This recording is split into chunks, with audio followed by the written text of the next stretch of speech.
Emily, Ryan is coming back soon. Have you made up your mind? Absolutely. I'm marrying Ryan.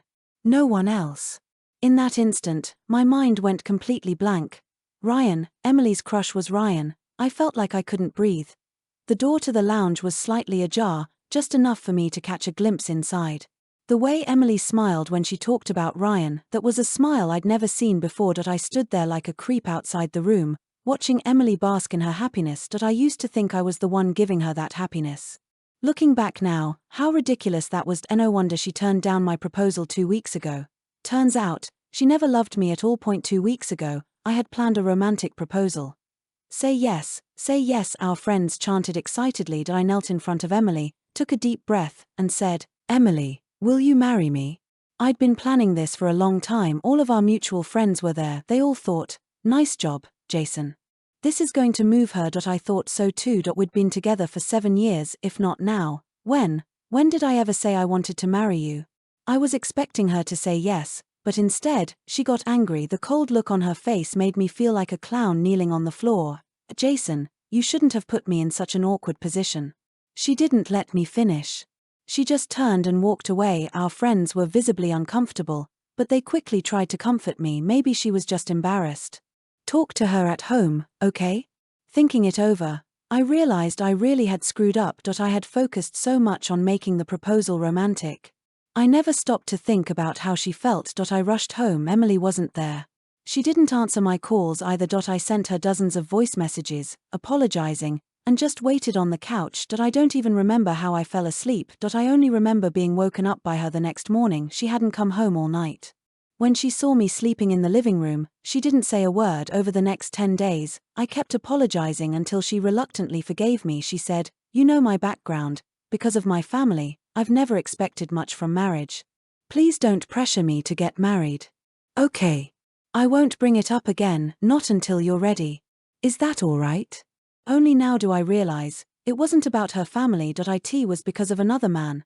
That wasn't the first time I'd heard Ryan's name. I'd known about him as far back as a year ago. That night, Emily had too much to drink. In all our years together, I'd never seen her that drunk. One of her friends brought her home, apologizing repeatedly. I'm so sorry, she just had a rough night at work and drank too much.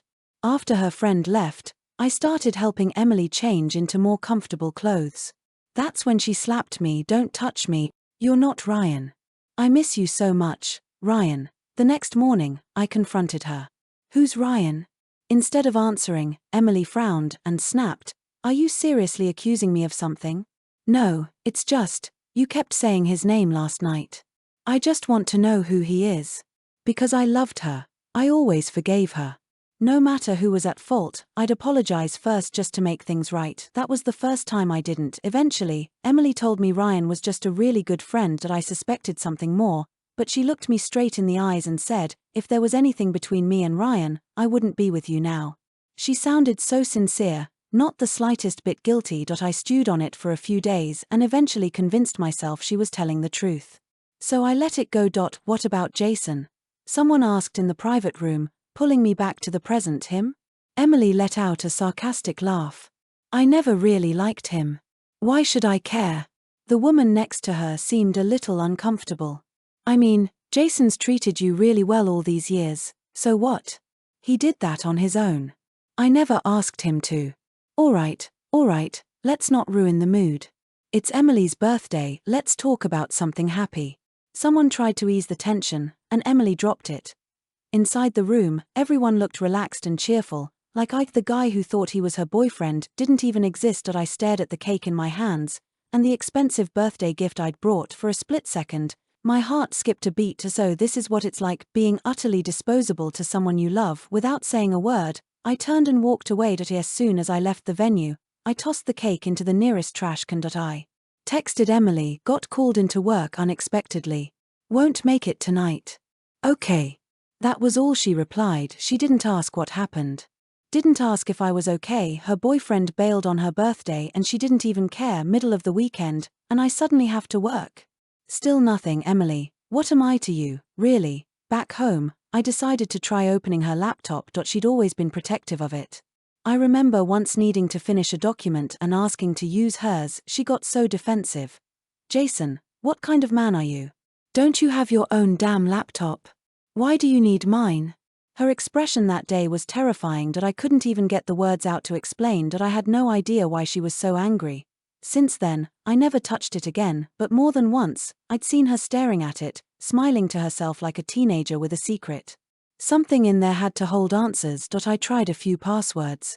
All wrong. Then I remembered her WeChat wallpaper. A little girl giving a birthday cake to a little boy. Below it, a sequence of numbers, 0708. I once asked her if it was someone's birthday. She said no, she just liked the picture. Now I typed in 0708, the laptop unlocked. I couldn't help but laugh bitterly. Ryan's birthday is July 8th, isn't it? The laptop was clean. Almost too clean. Only one folder stood out, labeled simply, Ryan. No wonder she never let me touch it. I opened it with a sneer. Photos, videos, documents, more than 700 files. The earliest dated back 7 years. I clicked through, reading the timestamps and her journal entries. A chill ran through my entire body. Ryan left. He told me to wait for him. Why should I? Why does he get to leave and I'm supposed to wait? I'm going to confess to some guy today. I'm going to fall in love. I won't wait for him. The words were cold, though not as cold as I felt. I used to think Emily just didn't love me. I never imagined she got with me to prove to Ryan that she could move on. I tried to breathe, to calm myself down, but the ache inside kept swelling.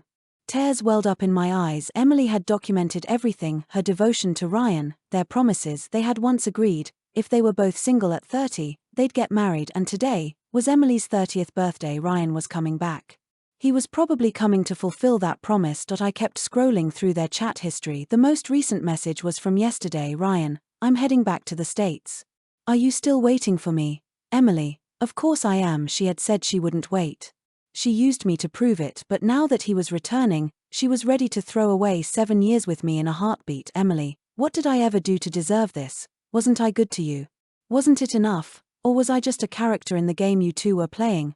I thought back over the last 7 years, every detail. I couldn't say I was perfect, but I was a damn good boyfriend. Even her friends said I treated her well. Even my parents asked, is this girl really worth it? And I said, yes. I'm going to marry her no matter what. They didn't agree. She doesn't have the right background, Jason. The Morgan family won't accept a girl like that. So I cut ties with them for her. They said, if you're so determined, go make it on your own. If you still want to marry her after 10 years, we'll support you.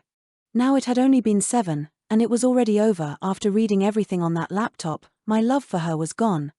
Then my phone rang. I stared at the screen before answering. It was my mother. Jason, how are you, sweetheart? Are you and Emily doing okay? Your father and I ran into Mr. Thompson's daughter today. She's grown up so beautifully. You remember her, don't you? Mom, you mean Joanna? My voice was flat. Yes. You still remember. I nodded to myself. If you think she's a good match, go ahead and arrange the wedding. What? I could almost hear my mother leap to her feet on the other end, and my father had long stopped interfering in my life, but Mom still checked in regularly. She always said, women can tell about other women. And that Emily girl, she's not the one. I'm telling you, Jason, she never really loved you. I didn't believe it back then, Mom. She's the one who confessed to me first. We're in love. You're wrong this time. Turns out, she wasn't. You and Emily, Mom, just take care of it. I'm tired. I need to rest. She understood. I hung up, shut the laptop, and went to bed. I didn't know when Emily got home. Her cold fingers brushing against my skin startled me awake. You're up, she said. You couldn't come after work? Do you know how long I waited? It's my birthday, Jason. Do you know how embarrassing it was when you didn't show up? They all laughed at me. She was pouting, sulking like she always did when she wanted me to coax her. In the past, I would have immediately apologized, but not this time. Yeah. I got busy. Your gift's on the table. Check it tomorrow. I shifted toward the edge of the bed and closed my eyes. Emily must have sensed the difference. She let out a small, frustrated huff, followed by the sound of her tossing off her coat and walking away. She didn't sleep beside me that night. We lay in the same bed but felt like strangers. I knew she didn't truly want me there that night. If I had gone, if Ryan had shown up at the party, what would she have done then? The next morning, my mom sent me a message. Mom, Mr. Thompson is thrilled. If you're on board, your dad and I can go ahead and set things up. Me. Go ahead. While making breakfast, the engagement was finalized. The date? July 8th. Ryan's birthday. I figured Emily would be too busy with him that day anyway. That'd be the perfect time for me to disappear. Maybe fate had it all planned. You didn't make me any? Emily asked, frowning at the breakfast I'd plated for myself. I continued eating, unbothered. Nope. Didn't have time. You can make something for yourself. I finished, grabbed my jacket, and headed for the door. My indifference pushed her over the edge. Jason, stop right there. She stood by the car, glaring at me. You skipped my birthday and now you give me attitude? This. She held up the bracelet I'd given her. This is your idea of a gift? A cheap braided bracelet? Do you think I'm still some dumb teenage girl? I glanced at the bracelet, chuckled. Wasn't this the same bracelet she once clutched in her hands, telling me, bracelets are my favorite? You know me so well. I love you so much. Guess she didn't love it anymore. Or maybe, she only loved it when it came from Ryan. I looked at her with a half smile, half sneer. She started to falter under my gaze. Why are you looking at me like that? Emily, do you really wish I had come to your party last night? She froze. What are you talking about? I scoffed. Aren't bracelets your favorite? I shot her a look and walked away. My parents had booked me a flight for July 5th. Joanna would be arriving home that same day. They'd handle the wedding prep. I only had to show up. For years, I believed you should only marry someone you truly loved, but now, marriage just felt like a formality. My parents had seen through Emily from the start. If they said Joanna was a good woman, I'd trust that. Maybe this was rushed. But I believed love could be built, and if not, then at least we could respect each other. At the office, I turned in my resignation. My boss was stunned. Jason, are you being poached? Did someone offer you more money? Over the years, I'd done well. Led a few key projects. His concern was understandable. I quickly reassured him. I'm heading home to get married. Don't worry, I won't work for any competitors. He wanted to convince me to stay, but marriage trumped everything. He gave me 3 days to wrap things up, so I began clearing out my desk and finishing project handovers. Emily messaged me once during that time. She asked, Emily, Jason, do you even care? Emily, it's not about expensive gifts. I just wanted to see some effort from you. Emily, do I really mean that little to you? Little. Over the past 7 years, I'd spent most of my income on her, and she still called me stingy. I had originally planned to give her a Cartier bracelet this year, but now, I didn't think she deserved it. I didn't reply to her texts. After 5 days of silence, she finally came back. Jason, do you not realize what you did wrong? If you keep acting like this, I'll break up with you. Okay. I set down what I was doing and looked her in the eye. She looked stunned. You want to break up with me? She asked. You rejected my proposal. You got mad I didn't show up to your birthday. Now you're threatening to break up. Go ahead. I'll do you the favor. No matter how good I'd been to her, I wasn't going to play the fool anymore. 7 years. That was enough. Her face turned pale. After a long pause, she whispered, Fine. I'll marry you. She thought I was upset because she turned down the proposal. Hearing her toss it out so casually now, it hurt. Emily, do you really want to marry me? Of course I do. All right then. I didn't argue. What was the point? I'd be gone in a few days. I just wanted a quiet goodbye. After we made up, life between us returned to a fragile calm. Emily never noticed how my belongings at home slowly disappeared, little by little. By July 3rd, I had already shipped most of my stuff back to my parents' house. These days, Emily had been coming home on time. That morning, while I was on the phone with my mom discussing the wedding, she glanced at me and frowned. Who's getting married? A friend, I replied without looking up. Oh. She didn't press. That evening, she said she had a dinner party. Come with me, she suggested. I'd rather not. Come on. You know everyone there. I hesitated for a second and then agreed. I didn't want to cause suspicion. In the past, I had begged to be included in her gatherings. She always told me no. If I said no now, she'd immediately notice something was off. I'll pick you up after work, she said, not even waiting for my response before walking out the door. Watching her leave, all I felt was exhaustion. Whatever. Only a few more days to go. But later that evening, she called me. The dinner's off. Okay. I've got to work late. Don't wait up. All right. She sounded relieved as she hung up. I might have believed her, too, if I hadn't just seen her best friend's social media post. Half an hour earlier, her friend had posted a photo, Emily trying on outfits in front of a mirror. The caption read, "Somebody's coming back." And somebody's getting dressed up real nice eyes. I didn't need a name to guess who the somebody was. Ryan. I put my phone down and finished packing up everything I had left at the apartment. I booked a hotel just as I was about to call my parents. One of Emily's friends called me. I didn't want to pick up. But she kept calling, again and again. I finally answered with a frown. "What is it?" "Jason, you need to come to K-Bar. Emily's had too much to drink. We can't get her home." She danced around the real reason, but I could tell, Ryan must not have shown up. That's why she was upset. After a long moment, I gave in and went. Funny enough, Ryan and I showed up at the exact same time outside the private booth. Fate really has a sick sense of humor. Even after 7 years, he looked better than his pictures. Clean cut, tall, dressed like he owned the place. Rich boy energy. "Just her type, you know me?" he asked with a calm smile when he caught me staring. I didn't answer. I just walked into the booth. Everyone looked relieved to see me. "Oh, thank God, Jason. If you didn't show up, none of us were getting out of here." A girl who had been sitting next to Emily got up to greet me, then suddenly gasped. "What the hell are you screaming about?" Someone snapped, annoyed. But then everyone turned. They saw him, Ryan, and just like that, they all went silent, their hands flying up to cover their mouths in unison. In that moment, I knew I'd lost. They all knew. Without a word, I stepped aside so they could see Ryan clearly. "Ryan, you're finally back," one of them cried out. "Do you know how upset Emily was when you didn't come earlier? Go on, go to her. Cheer her up."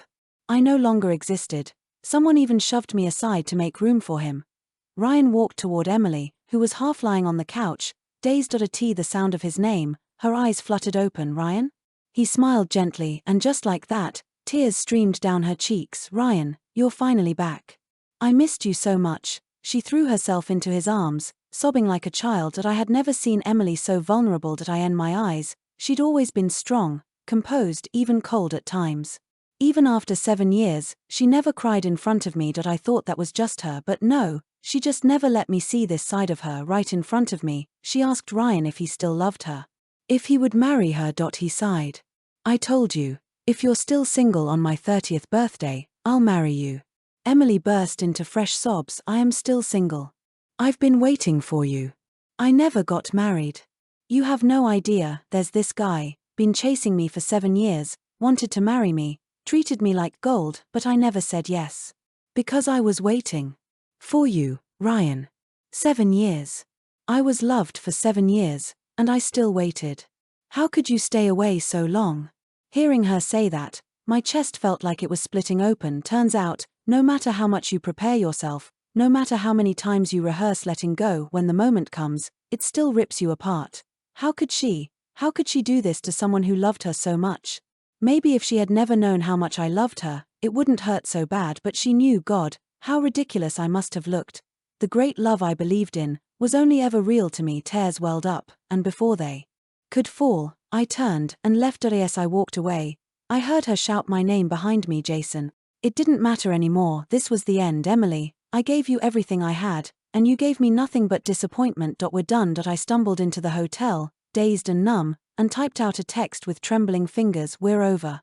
Goodbye." I hit send, then blocked her number without hesitation. I couldn't remember how I fell asleep that night. All I knew was that the sound of loud knocking woke me up the next morning. Rubbing my eyes, I opened the door and came face to face with a woman I didn't recognize. She was beautiful, elegant, and poised. The kind of woman who made you instantly straighten your back and fix your posture. We both froze. She looked from me to the room number, then back again. "Is this room 208? "I'm Joanna Thompson," she said, recovering quickly. "Mrs. Morgan asked me to come get Jason." "Who are you?" I blinked and answered, "I'm Jason."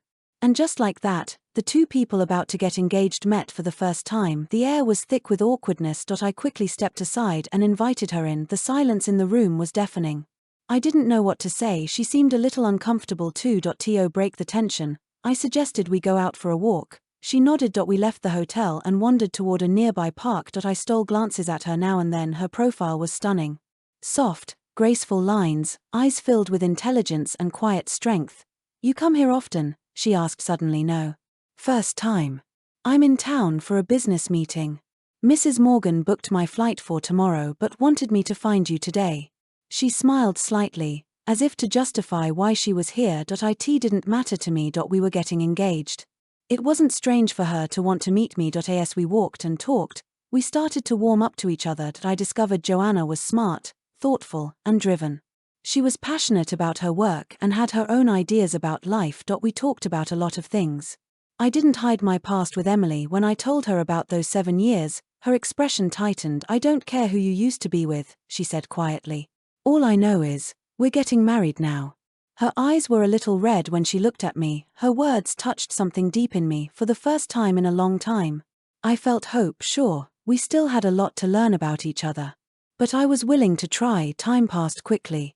Before we knew it, the sun was going down. We found a cozy restaurant and had dinner together. The atmosphere was warm.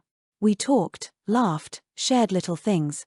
Then my phone rang. An unfamiliar number. I hesitated before answering. Jason, why aren't you home? That voice. My stomach twisted. I said nothing. You didn't see my messages? Jason, you've got it wrong. It's not what you think with Ryan. Add me back, let me explain. Her voice was impatient. Mine was even colder. I don't want to hear it. And I don't care. I hung up and blocked the number again. Joanna gave me a concerned look. Everything okay? Yeah. Just someone I don't need to deal with anymore. She didn't ask further, but I couldn't quite shake the weight in my chest. As we walked back to the hotel, Joanna glanced at me again. You sure you're all right? I forced a small smile. I'm fine. We agreed on a time to head to the airport tomorrow. Good night, she said as she stepped into her room. Good night. I walked back to mine, but sleep never came. Restless, I ended up scrolling through social media and came across a post that stopped me cold. It was from a guy I didn't remember following. But based on his photos, I guessed it had to be Ryan. His latest post said, "Meeting you was the luckiest thing in my life." The woman beside him, not Emily. Suddenly it all made sense. That's why Emily had called. Ryan had someone else. Pathetic, I muttered under my breath. I kept scrolling and found a video from that night at the bar. Emily had called my name, but not in desperation, not to ask me to stay. She'd seen me leaving and shouted, "Jason, what the hell are you doing here?" The disgust on her face in the video, that didn't hurt anymore. Just as I was shutting my phone off, the doorbell rang. I froze. Who could be here this late? I checked the peephole. Emily. She stood outside, swaying, clearly drunk. I hesitated, then opened the door. She looked up at me, her eyes glossy with tears. Why did you abandon me? I felt nothing but annoyance. The tenderness I once had was long gone. I was going to tell her to leave, but I didn't want her causing a scene, so I played along. She started rambling about Ryan, about their friendship, about how he'd helped her when she was younger, how he had mood swings and she couldn't just abandon him. Her explanation was paper-thin. But she believed it. She even believed I would believe it. I nodded.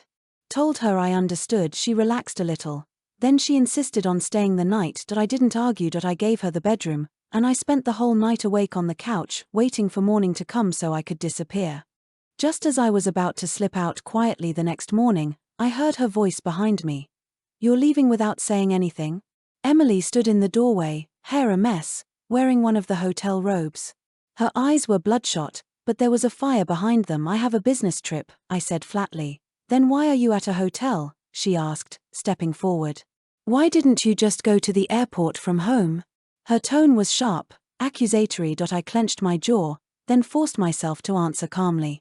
The hotel's closer to the airport. It's more convenient.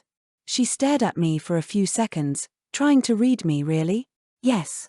She didn't believe me. But she couldn't prove anything. After a long pause, she pulled something out of the pocket of her robe and held it out to me. A ring. Let's get married, she said softly. I froze. It was that ring, the one I had seen in the video of her proposing to Ryan. I nearly laughed as though Ryan had said no, and now she was offering his rejected ring to me. The absurdity of it nearly made me lose control. Emily, I said quietly. We're done. Her eyes widened. Why? Because of Ryan? You're going to throw everything away because of him? This was the first time she ever looked truly afraid of losing me. If she'd shown this face to me months ago, I might have caved, but not now. Not anymore, Emily, I said, steady and cold. This is over. You know it. I know it. I don't know, she said desperately. We've been together 7 years, Jason. 7 years. You can't just throw that away. I took a deep breath, then said, we're not the same people we were 7 years ago. I don't care. I just want you. She reached for my hand and held it tightly. I slowly pulled my hand away. You need to be rational. There's nothing left between us. If it hadn't been for that ring, I might have left quietly, but now? Now it felt like she was mocking me, trying to hand me her leftovers, trying to make me the second choice I'd already been for too long. Her face twisted. Jason, you're really this heartless? I'm heartless. I laughed dryly. I opened my phone, pulled up the video of her proposing to Ryan, and played it in front of her. She watched in stunned silence. When the video ended, she said nothing. A few seconds later, she turned and walked out the door. I watched her go without a word as the door closed behind her. I inhaled deeply and told myself, it's over. For good. There was no going back. I had someone else now, Joanna. We were getting engaged in just a few days. I wasn't going to let her down. Time was tight. I grabbed my suitcase and headed out to meet her. She was already waiting in the lobby when I arrived, suitcase by her side. She smiled when she saw me, though I could tell she'd been waiting a while. We didn't say much. We didn't need to. We walked together to the terminal. I thought Emily would stop trying, but on the way, I kept getting messages from her. When are you coming back? I'll wait for you. I know you misunderstood me and Ryan. Please, Jason. Give me a chance to explain. Jason, I'm sorry. I really am. Please believe me this once. Maybe she really did regret it, but it didn't matter anymore.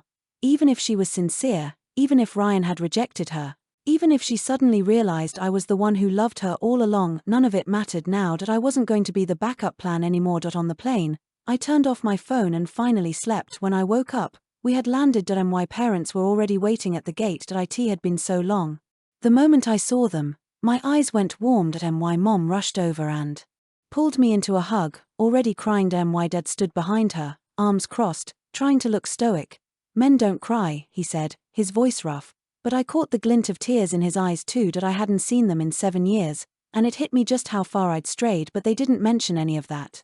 Their attention was all on Joanna now. They hadn't seen her in years either. They greeted her warmly, showered her with compliments. She blushed and smiled, a little overwhelmed but grateful. She wanted to go straight to her hotel, but my parents insisted she come home with us. She couldn't say no. The whole way back, they kept giving me knowing looks. By the 5th time, I sighed and finally said, relax, we're getting along great. We're both fine with getting engaged on the 8th. This wasn't me being overconfident. I had already asked Joanna before our flight. Are you really sure? I had asked her. You want to go through with this? She had stared at me, surprised, then narrowed her eyes. You getting cold feet? I had laughed and shaken my head. Just making sure. She had smiled, cleared her throat, and said, nice to meet you, fiancé. Now, seeing her sit beside me in the backseat of the car, I knew I had made the right choice. Back at our house in Southridge, everything felt surreal. It had been 7 years since I'd last stepped foot in that place. The furniture had changed. The artwork on the walls was new. But my old room, it was untouched. My mom led me in and smiled. Still remember where everything is? I nodded, dazed. The room felt like a time capsule. Everything I'd left behind all those years ago was still right there. Books, posters, my college jacket folded neatly on the chair. You're not leaving again, right? She asked softly. No, I said. Not this time. She smiled, then hesitated. Your father, he's a stubborn man. But he's been keeping tabs. He never stopped worrying about you. I was quiet, then she handed me a thick folder. Here. You should see this.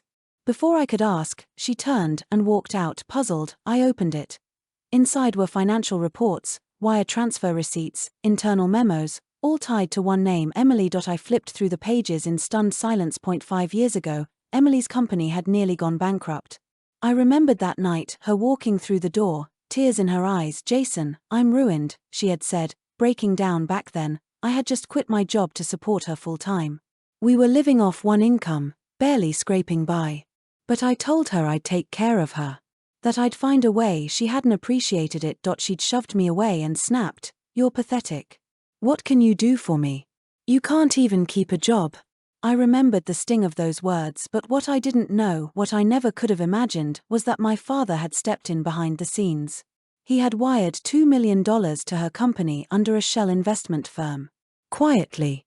Anonymously. He'd never told me. He let me believe she'd found a mysterious investor. She'd come home glowing a few days later. I landed an amazing backer, she'd said, beaming. Turns out, it was my dad. Page after page showed me just how much my family had done for her. Not just the money, but pulling strings, introducing her to the right circles, smoothing over regulatory issues. And then, toward the end of the file, were the investigation reports, photos of her at upscale events with different men. Private meetings. Overnight business trips.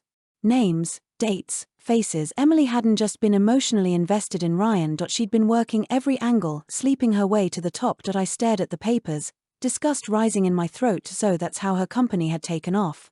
Not because of me. Not even because of the money, because she was willing to do whatever it took. The folder didn't contain hundreds of pages. Just 15.15 pages that shattered the last remaining thread I'd held onto. Whatever had existed between me and Emily was dead. I closed the folder and put it away. That was it. That was closure. But Emily wasn't finished. She started calling me again. Or more accurately, her friends started calling. Even though I'd blocked most of them, a few still got through. They sent texts. Left voicemails. Jason, please. She can't stop crying. She hasn't eaten in days. She really does love you. Give her one more chance. She's not sleeping. She's drinking every night. Come back. One of them even sent me a video. It showed Emily at a bar, drunk, clutching a wine bottle and sobbing. Jason, I miss you. I'm sorry. Please come back. She repeated it over and over, like a broken record. I deleted the video. Blocked the sender. The silence afterward. Bliss. Then one day, as I was buttoning my dress shirt for a formal dinner with Joanna and our families, I heard, Jason, you ready? I turned. Joanna stood there in a deep red evening gown, her hair softly curled, her lips painted the perfect shade to match the dress. She looked radiant. Nothing like Emily. If Emily had been fire burning, demanding, consuming, Joanna was light. Warm. Steady. You look beautiful, I said. She smiled. You clean up okay too. I extended my arm. Shall we? She slid her hand into mine. Let's go. That night, we got officially engaged. The ceremony was simple. Just family and a few close friends. We exchanged rings, toasted champagne, posed for pictures, and by the end of the night, I had a fiancé. Our wedding date was set for 1 month later. I feel like I'm dreaming, Joanna whispered that night, her head resting on my shoulder. I kissed her forehead. So do I. Back home, my parents gifted us a villa on the lake. A symbol of our new beginning. Joanna and I moved in right away, but just as we were settling into our new life, a headline exploded across local news. Jason Morgan is a cheer. Terry stared at the screen in disbelief. It was a video of Emily, drunk again, rambling in front of reporters. My boyfriend left me. After 7 years, the story spun like wildfire. Reporters speculated that I had dumped her for another woman. Joanna. Online trolls tore into me. 7 years and he just walks away? Scumbag. If even someone like Emily gets dumped, what hope is there for the rest of us? I sighed and turned to Joanna. I'm sorry. You just got dragged into this. She shook her head gently. No one knows we're engaged yet. It's okay, but Jason, she paused. What do you want to do about this? I stared at the screen, then picked up my phone, unblocked Emily, and called. She picked up instantly. Jason? Where are you? Emily, I said sharply, clear it up. Right now. Tell them you weren't talking about me. You don't understand. I didn't mean for this to happen, Emily. You either fix this now, or I expose everything. You and Ryan. The proposal. The lies. There was a pause, then a shaky voice. How did you find out? I didn't answer. Fix it, I said again, and hung up. Minutes later, she posted a public statement. I was drunk and emotional. I never named anyone. No one betrayed me. The online noise faded, bit by bit, but not enough. The flames of gossip still licked at my name, and then I found out the real reason it kept spreading. It wasn't Emily. It was Ryan. He was fueling it, posting vague messages. Cryptic pictures, pushing the narrative that I was the bad guy. So I fought back. I posted screenshots of Emily and Ryan's messages. Her love notes to him. The video of her proposing. The internet turned. Wait, she was in love with Ryan this whole time? 7 years and she was just using him? Jason deserves better. Emily's the real villain here. I didn't say a word. I just tagged her in one post. We broke up. I'm engaged. Please stop contacting me. I wish you well. I thought that would be the end of it, but Emily wasn't done, not even close. Emily showed up at my former office the very next day that I had already resigned, but I still had friends there, people who hadn't kept up with the online mess. Jason, did you forget to tell her you quit? She came by looking for you this morning. I didn't answer. Instead, I blocked another wave of numbers. Emily had started using her friends again. They messaged me relentlessly. Voice calls, voicemails, even videos. Jason, she hasn't stopped crying. She really regrets it. Please talk to her.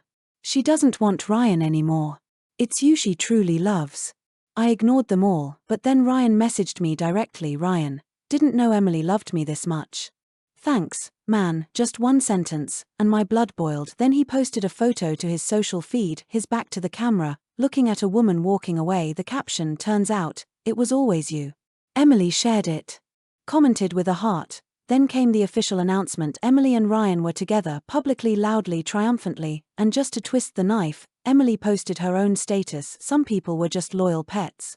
But I finally found someone who loves me for me. I stared at the screen, stunned. Then laughed out loud. So this was it. 7 years, reduced to a punchline. I had been her safety net, her emotional backup, her punching bag, and now I was her loyal dog, the one she'd happily humiliated in front of the whole world. I didn't say anything, but Joanna saw the post too. That's disgusting, she said, visibly upset. After everything you did for her. I looked at her, the woman who had walked into my life with zero demands, zero manipulation, and endless patience. I took her hand. It's okay. She doesn't matter anymore. But it didn't stop there. As Joanna and I tried to return to normal, the media kept spinning old narratives, more rumors. More slander. More comments about the cheating fiancé. Photos of me and Joanna at the airport surfaced online. People labeled her the other woman. Enough was enough. I had asked Emily to make our breakup public before. She refused. Now I understood why. She wanted to stay the victim. She needed that image, so I hit back one final time. I posted the full screenshots. Not just the texts. Not just the videos. I added timestamps, context, every lie she ever told. Then I wrote, this is the truth. I wish no one harm, but I will not be slandered. Joanna and I are engaged. We've been honest. I hope the rest of you can be too. The internet turned again. Suddenly, I wasn't the cheater. I was the one who had been cheated on. Apologies flooded in. Jason, I'm so sorry. Can't believe I judged you so fast. Emily doesn't deserve either of you.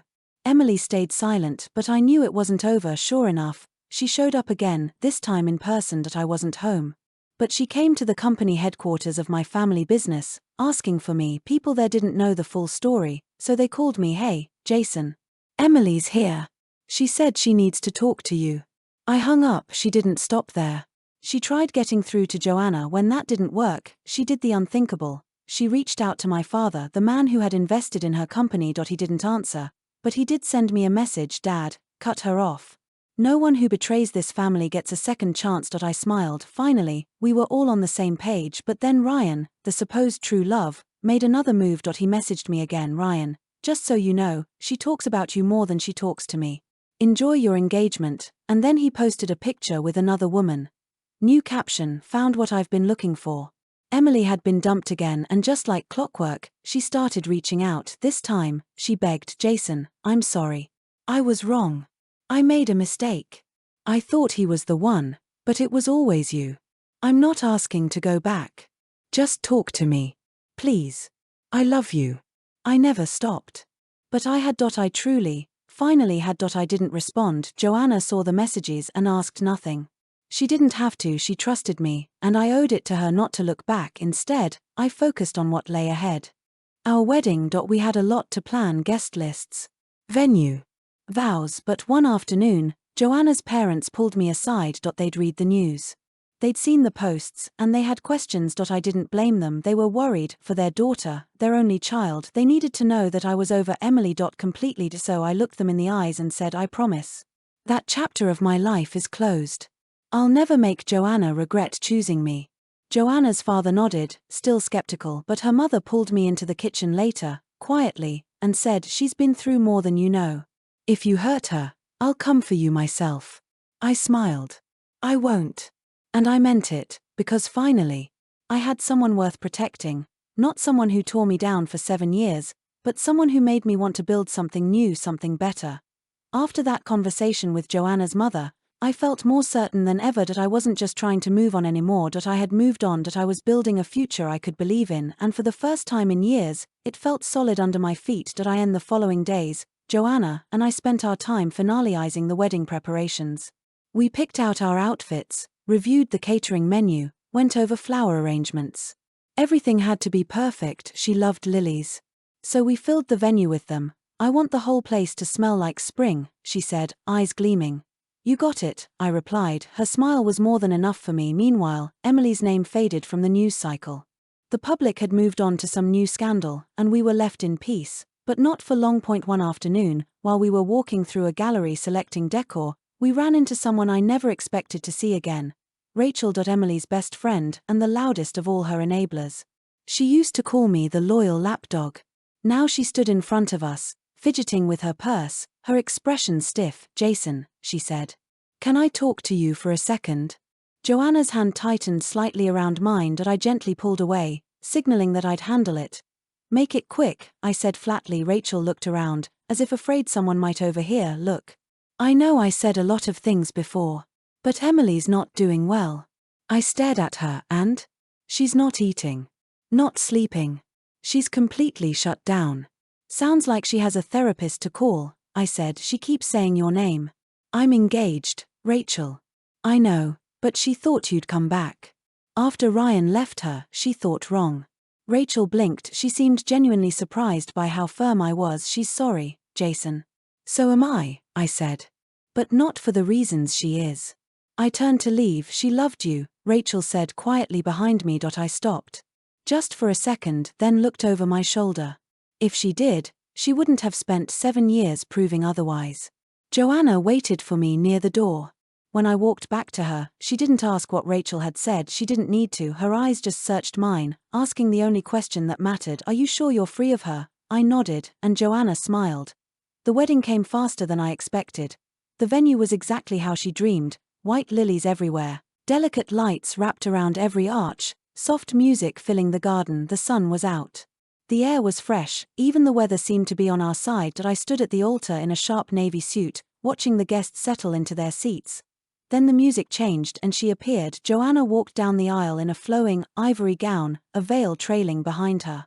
The late afternoon sun haloed around her, lighting her up like she had stepped out of a dream. I felt something in my chest twist, not in pain, but in awe. She reached me, and I took her hands. We exchanged vows. Slipped rings onto each other's fingers, promised to stand together. Always. It was everything a wedding should be, but right as the officiant said the words, if anyone objects to this union, speak now or forever hold your peace. I heard it. A gasp, followed by the unmistakable voice I thought I'd never hear again at a moment like this. Jason. You can't do this.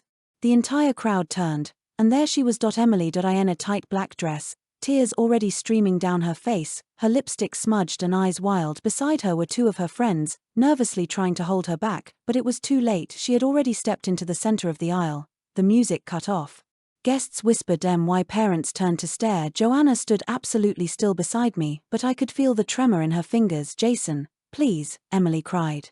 You can't marry her. Not her. You love me. You always have.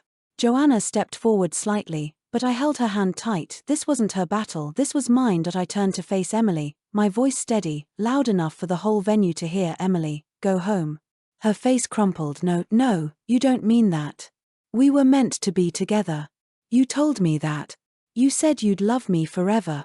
I said that to someone who doesn't exist anymore. She took a shaky step forward. You can't seriously want her. I didn't respond. Instead, I looked to the officiant. Please continue. Emily let out a sob. No. You can't. Security appeared at the edges of the aisle. I'm not leaving, she screamed. You're making a mistake, Jason. But it didn't matter because just then, Joanna turned to Emily, lifted her veil, and with a voice sharper than I'd ever heard from her, said you made the mistake. 7 years ago. And again last week when you thought he'd come running back. Emily froze. Tears, rage, humiliation all battled in her expression, but she didn't speak again. Security gently pulled her away, and just like that, she was gone. The silence lingered for a beat too long, then the officiant picked back up, and we said our I do's. We kissed. We were announced as husband and wife. Applause filled the air, and I knew, without a shred of doubt this time, I was finally where I was supposed to be. After the ceremony, we returned to the villa my parents had gifted us, our new home. The place was filled with wedding gifts, elegantly wrapped boxes, envelopes of cash, and enough champagne to toast 100 anniversaries. Joanna and I slipped off our shoes and collapsed on the couch. Exhausted but beaming, she leaned her head against my shoulder. I can't believe she actually came. I sighed. I can. I just didn't think she'd get that far.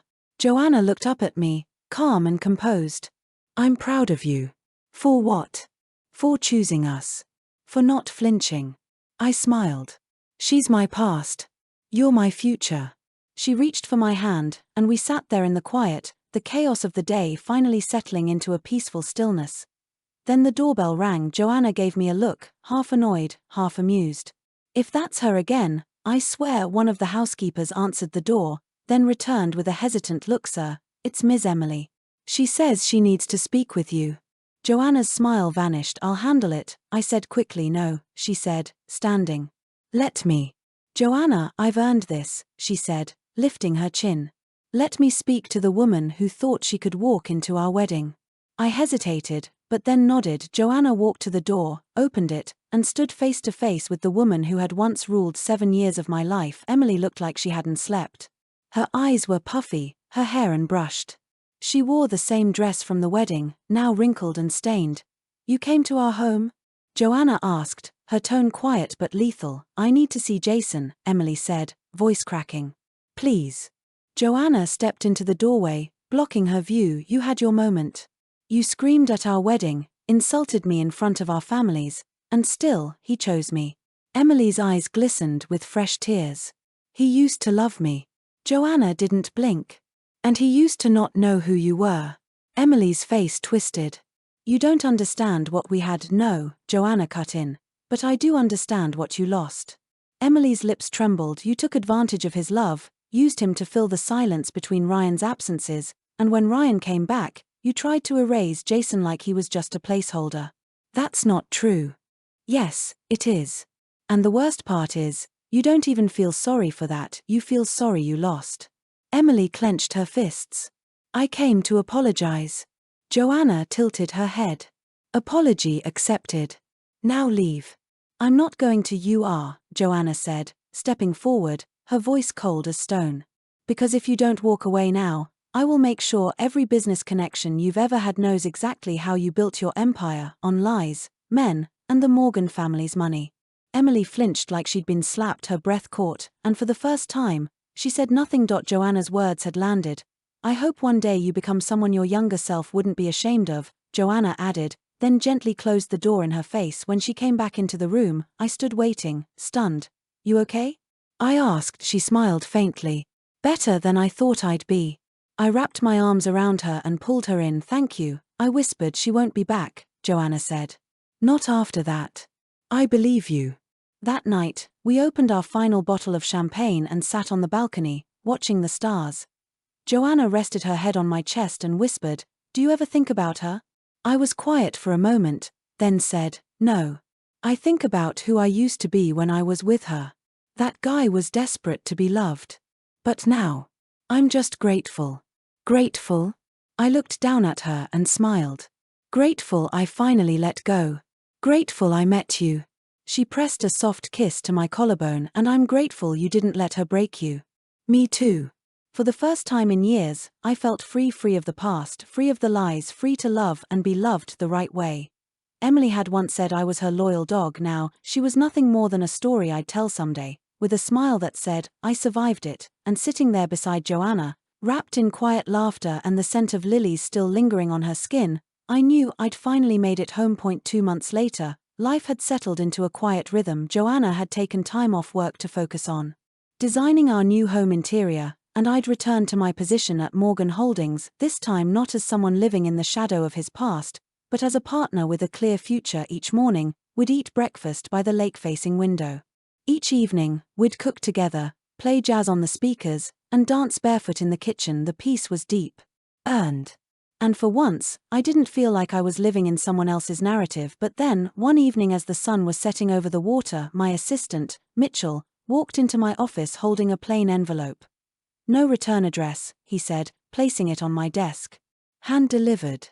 Said it was urgent. I frowned. "Thanks," I said. He left, and I stared at the envelope for a while before finally opening it. Inside was a single handwritten note. "Jason, I know I don't deserve anything from you. Not a word. Not even a glance, but I needed to tell you that I'm leaving. For good. Ryan and we weren't what I thought. I guess I always knew that. I lost everything chasing what never really existed, and maybe you were never mine to begin with. I hope she makes you happy. You deserve that. Goodbye. Emily." I read it once, then twice. The handwriting was uneven, rushed. Sincere, but I didn't feel anything. No anger. No sadness. No gloating. Just nothing. I folded the note in half and dropped it into the paper shredder beside my desk. By the time it was gone, I'd already moved on that night. As Joanna and I curled up on the couch watching an old black and white movie, she turned to me suddenly and said, "You look like you're thinking about something." I shook my head. "No. Just appreciating where I am." She smiled, brushing her fingers across my knuckles. "You've come a long way, haven't you?" "Yeah," I said softly. "I think I finally found the end of that story." She tilted her head. "What story?" "The one about the guy who spent 7 years loving the wrong person," I said. "And finally realized it wasn't love at all. Just a very long lesson." Joanna laughed gently. "And what's this story called?" I looked at her for a moment, then leaned in and kissed her. "This one's called Starting Over." She smiled against my lips. "I like that title." And in that quiet moment, bathed in silver moonlight, holding the only hand I ever wanted to hold again, I knew this wasn't a rebound, this wasn't revenge, this wasn't redemption, this was home. The end.